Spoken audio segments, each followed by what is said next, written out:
Hapana bora sei?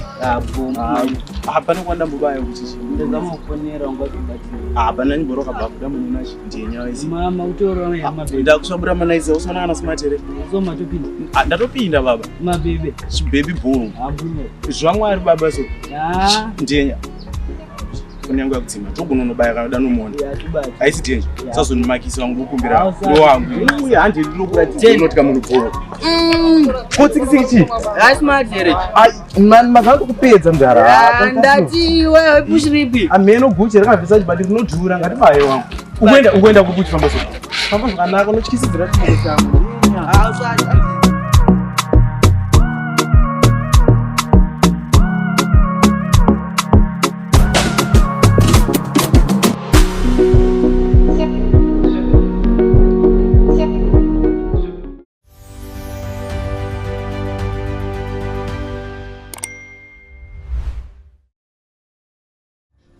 So atia nobata babu mfa.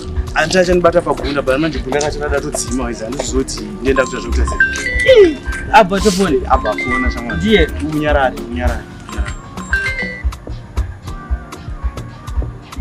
Hello baby. Hello, what's up?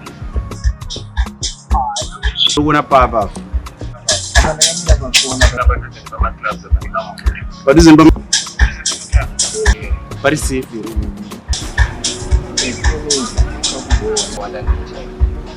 Ya boom, ndoshikia. Waseka. ndiye rakwa. Sisi tinokunza rocha mpara. Ndoda kuona ndega nemazangwa.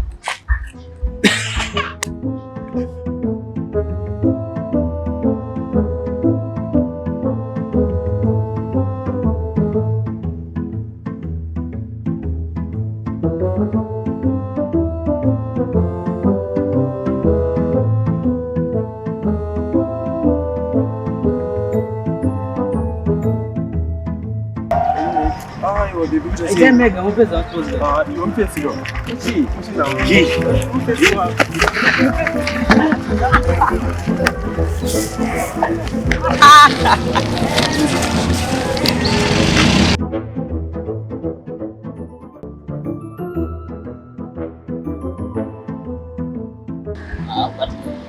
Kakaira. Aba ndakambogalaza. Ndakambogalaza. Haisa kubata ni mvushe ndaru. Kama beba wanchitaura. Ashauri wangu. Betamo. Ashauri wangu. Shwe.